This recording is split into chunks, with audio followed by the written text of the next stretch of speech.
2022년 현재 수많은 로봇들이 인간의 업무를 대체하고 있고 앞으로 그 수는 인공지능의 발달로 더 늘어날 것이라는 예상이 지배적인데요. 근데 이런 다 같아 보이는 로봇들을 SF 영화 등에서 종종 사이보그, 안드로이드, 휴머노이드 등으로 구분해서 명칭하곤 하는데요. 이건 과연 어떤 차이가 있을까요? 왜 이런 구분이 필요한 걸까요?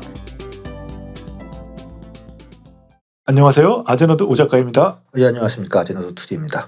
자, 오늘은 그 로봇의 그 구분법이라고 해야 되나요? 로봇들의 그 차이점이라고 해야 되나요? 사이보그, 안드로이드, 휴머노이드 등 차이점을 한번 알아볼까 하는데요. 예. 그 SF 영화 보시다 보면 그 많이 접하는 용어들 아닙니까? 그렇죠. 그 뭐 기계나 뭐 로봇은 맞는 것 같은데 뭐 이런 비슷한 것들은 뭐 여러 가지 나눠 부르곤 하죠. 그렇습니다. 그냥 그 로봇이나 그 테슬라봇처럼 뭐 봇 같은 걸로 부르질 않고 뭔가 있어 보이려고 하는지 왜 저런 구분을 하는지 모르겠어요. 특히 그 아직 본격적으로 등장하지 않은 것들에 대해서 말이죠. 그렇죠. 뭐 일단은 뭐 어렵게 생각하기보다는 그 기계류라는 그 큰 카테고리 안에 그 로봇이 들어가고 또 그걸 좀 세부적으로 뭐 안드로이드, 뭐 사이보그 등으로 구분된다고 생각하시는 게 편할 것 같습니다. 그렇군요. 자, 그럼 그 빅테크 G 모사의 그 운영체제의 이름으로 널리 알려져 있는 안드로이드는 도대체 무슨 뜻입니까? G모사는 뭐 구글 아닙니까? 일단 그 안드로이드는 그 주로 그 인간형 로봇을 부르는 용어입니다. 그 인간의 모습을 하고 있는 그 인공지능 로봇을 일컬어 그 안드로이드라고 보통 부르죠. 인간형 로봇을 주로 지칭한다. 근데 이건 그 보통 그 휴머노이드라고 또 부르지 않나요? 예, 물론 그 휴머노이드도 그 인간의 모습을 한 그 로봇이라는 개념을 포함하고 있습니다. 근데 이 휴머노이드라는 그 단어는 그 꼭 로봇이나 그 기계류를 포함하는 것만은 아니고 그 말 그대로 그 인간의 형태나 그 인간의 특성을 하는 그 무언가라는 뜻이에요. 가령 그 SF에서 종종 보이는 그 인간형 외계인들 있지 않습니까? 그렇죠. 뭐 마블, 뭐 아스가르드의 토르라든지, 뭐 그랜다이즈에 나오는 뭐 듀크 프리드라든지, 뭐 특히 뭐 신들도 그 인간의 형태를 보이면 그 다 휴머노이드라고 할 수 있는 겁니다. 그리고 또 슈퍼맨 역시 외계인 아닙니까? 그렇지만 뭐 인간의 형태나 특성을 가지고 있죠. 그렇죠. 이런 거 다 휴머노이드라고 할 수 있습니다. 그래서 이거 인간의 모습과 거의 흡사한 류의 그 무언가를 그 휴머노이드라고 지칭하는군요. 예. 심지어 그 E.T. 있지 않습니까? E.T. 알죠. 예. 그 뭐 체구와 저 스타일은 좀 다르지만 그 인간의 몸의 그 기본 구조, 뭐 눈 2개 달려 있고 팔다리 2개 가지고 있고, 영화 속에서도 뭐 우정과 같은 그 뭐 인간과 그 비슷한 감정을 가지고 있기 때문에 이것도 뭐 휴머노이드라고 할 수 있습니다. 그럼 그 에일리언 시리즈의 그 제노모프는 당연히 아니겠죠? 예. 그거는 뭐 팔다리 달리긴 했지만 그좀 인간형이라고 부르긴 좀 그렇지 않습니까? 그렇죠. 예. 아무튼 뭐 휴머노이드 로봇과 그 안드로이드는 뭐 이런 용어부터 좀 차이가 납니다. 결국은 뭐 조금 그 외형이나 뭐 움직임 그 지능이 그 인간과 더 가까운 게 이제 안드로이드로 부르는 것이 그 옳지 않나 뭐 개인적으로 생각이 들고요. 사실 그 휴머노이드가 그 안드로이드보다는 더 큰 범주인 거라고 볼 수 있죠. 그럼 그 최근 현실에서 자주 언급되는 로봇들 있지 않습니까? 뭐 곧 공개 예정인 그 테슬라의 그 옵티머스나 뭐 예. 일본의 아시모, 뭐 나사에서 개발 중인 발키리, 뭐 보스턴 다이나믹스의 그 아틀라스 등 그런 이족 보행 로봇들은 일단 그 휴머노이드 로봇이라고 부르는 게 올바른 표현일까요? 글쎄요. 이거는 뭐 무조건 딱 이거다라고 그 정의 내리기가 좀 쉽지 않아 보이고요. 전 대체적으로 좀 그렇게 보는 편이긴 합니다. 뭐 근데 아직은 뭐 안드로이드 수준은 아니고 뭐 휴머노이드 로봇이라고 볼 수 있고요. 일단 그렇다고 뭐 지능이나 그 움직임 외형 모두 좀 인간과는 좀 거리가 멀지 않습니까? 그 이족 보행한다는 거 빼고는. 그렇죠. 그 특히 얼굴 부분이 그 옵티머스나 아시모 등 그런 거 보면은 인간과는 좀 거리가 있어 보이죠? 그렇습니다. 그 휴머노이드 로봇은 뭐 꼭 인간의 얼굴이나 뭐 표정 같은 그 섬세한 부분까지 뭐 가릴 필요는 없다고는 하지요. 아무튼 이런 것들은 이족 보행에 좀 더 초점이 맞춰져 있는 제품들 아니겠습니까? 그럼 그 안드로이드는 그 SF에서나 가능하지 아예 현실에서는 아직은 보기 힘든 거 아닌가요? 예, 그 당연히 그 공상과학 영화나 그 뭐 게임에 나오는 그 안드로이드 같은 그런 존재들은 뭐 아직 존재하지 않지만 그래도 그 저 불쾌한 골짜기가 좀 문제긴 해도 그 인간의 표정을 제법 따라하는 로봇들, 그 뭐 소피아라고 있고요. 또 뭐 영국의 그 아메카라고 이런 거 보면은 그 단순 휴머노이드보다는 좀 더 안드로이드 쪽에 가깝게 설계된 거 아닐까 생각을 합니다. 소피아, 그 대머리 로봇 말하는 거 아닌가요? 맞습니다. 예. 특히 이 소피아는 그 인류를 파괴하고 싶냐는 질문에 뭐 그렇다라고 대답했다고 하던데. 예, 그렇습니다.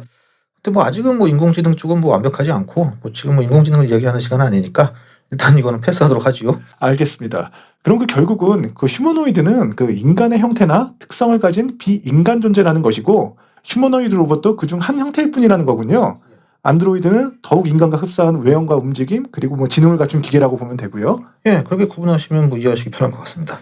그러나 저러나 그 구글의 그 안드로이드 OS 마스코트는 실제 그 안드로이드랑 거리가 좀 멀게 생겼네요. 예. 그 안드로이드라기보다는 그 깡통 로봇에 가깝게 생겼죠. 그럼 그 SF에서 나오는 인간과 비슷한 형태의 로봇들은 거의 안드로이드라고 보면 되겠네요. 예, 뭐 정확히 구체적으로 어떤 걸 뭐 얘기하는 건지 모르겠지만 그 대표적으로 그 터미네이터, 네. 프로메테우스의 데이빗, 그리고 뭐 아이로봇의 써니 이런 건 다 안드로이드에 가깝죠. 그리고 그 짤방에서 자주 나오는 그 이분도 역시 안드로이드입니다. 아, 이분 유명하죠. 예.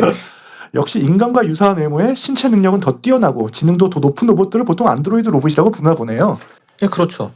그 지금 선보이고 있는 그 여러 휴머노이드 로봇보다는 그 훨씬 더 진화된 형태가 많죠. 그 로봇의 그 제어 계측 측면뿐만 아니라 그 두뇌라고 할 수 있는 그 인공지능도 그 지금보다는 훨씬 발전되어야 저런 형태의 안드로이드 로봇을 현실에서 만나볼 수 있을 겁니다.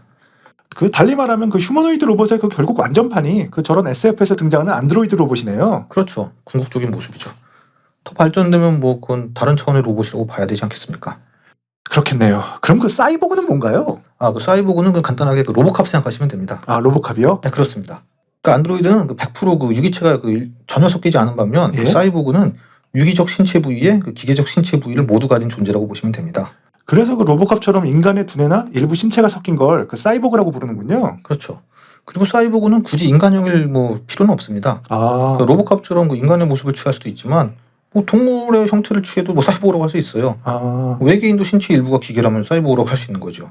그 스타트rek의 보그도 그래서 이름이 보그 아닙니까? 이게 또 복잡해 보이는데요. 그럴 수밖에 없는 것이 이게 그 최근 여러 의학 기술이 발달하면서 보통 사람들도 그 인공장기나 그 더 간단하게 그 임플란트 시술도 많이 하지 않습니까? 그렇죠. 그러니까 이게 뭐 딱 정의 내리기 좀 쉬운 로봇캅과는 달리 그 어디까지가 사이보그냐 이건 뭐 여러 의견들이 나올 수밖에 없죠. 그렇겠네요. 그 사실 뭐 스마트폰도 뭐 그 인간 신체에 삽입을 안 해서 그렇지 항상 인간이 몸에 휴대하고 인간의 지적 능력을 늘려주기도 하잖아요. 그 개념이 애매하긴 한 것 같아요. 예, 그렇죠. 그러니까 저희가 만든 영상인 그 일론 머스크의 그 뉴럴링크나 그 경쟁 업체인 그 싱크론의 그 내 컴퓨터 인터페이스를 돕는 그 삽입 임플란트도 일종의 인간을 저 사이보그 한다고 볼 수 있을 것 같습니다. 아, 그것도 그렇겠군요. 그럼 사이보그란 용어는 그 기원이 따로 있는 건가요? 예, 그 이 사이보그라는 용어 자체가 그 1960년에 그 오스트리아 태생의 그 과학자 그 맨프레드 클라인즈와 그 미국의 과학자 그 네이선 클라인이란 분이 그 사이보그 앤 스페이스라는 책에서 처음 만든 용어예요. 사이보그 앤 스페이스. 예. 물론 그 이전에 그 뭐 미국의 그 각종 그 뭐 펄프 SF 잡지 등에서도 그 인간과 기계의 혼합 존재들은 많이 다뤄졌습니다만 그 정확한 그 사이보그라는 용어는 그 이분들이 만든 겁니다. 그럼 그 책에서 그 사이보그의 정의를 어떻게 내렸나요?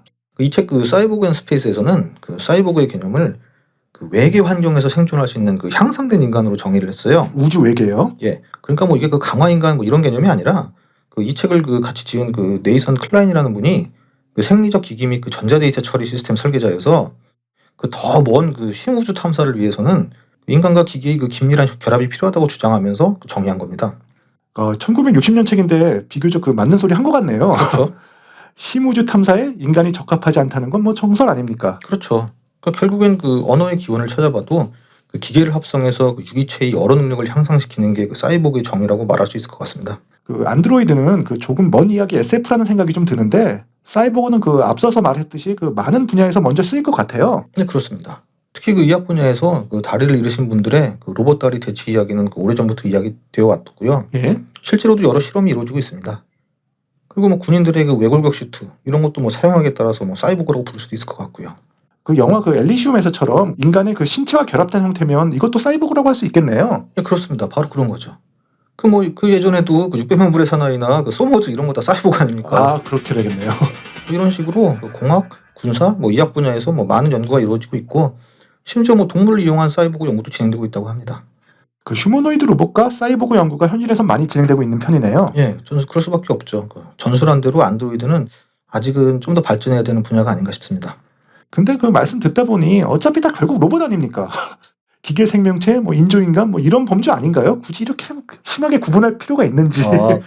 뭐 그렇게 볼 수도 있는데 뭐 로봇 자체도 뭐 사이보그, 뭐 안드로이드, 휴머노이드 뭐 이런 것뿐만 아니라 이것도 또 뭐 여러 갈래로 나눌 수 있습니다. 뭐 간단하게 뭐 SF 거대 로봇만 봐도 뭐 트랜스포머, 뭐 메카, 뭐 메크, 뭐 파워아머 등 여러 가지 나오지 않습니까? 아, 그런 것들도 다 구분하는. 아, 그럼요. 알겠습니다. 오늘은 그 마블의 비전은 안드로이드, 뭐 DC의 사이보그는 말 그대로 사이보그, 테슬라의 옵티머스는 그냥 그 휴머노이드 로봇. 이거라도 구분한 걸로 만족하고 그런 건 그 다음 영상에서 말씀해 주시죠. 알겠습니다. 뭐 다음을 기약하도록 하겠습니다. 뭐 오늘 내용 정리하자면은 그 안드로이드는 그 모두 그 휴머노이드 로봇이라 부를 수 있지만 그 모든 그 휴머노이드 로봇이 안드로이드는 아니다. 뭐 이것만 알아주시면 감사하겠습니다. 네, 오늘도 말씀 잘 들었습니다. 오늘은 그 SF랑 그 현실의 로봇 뉴스 등에서 자주 접하는 안드로이드, 휴머노이드 로봇, 사이보그에 대해 여러 이야기를 나눠봤습니다. 시청해주셔서 감사하고요. 좋아요와 구독 좀 많이 눌러주세요. 지금까지 아제너드였습니다. 감사합니다.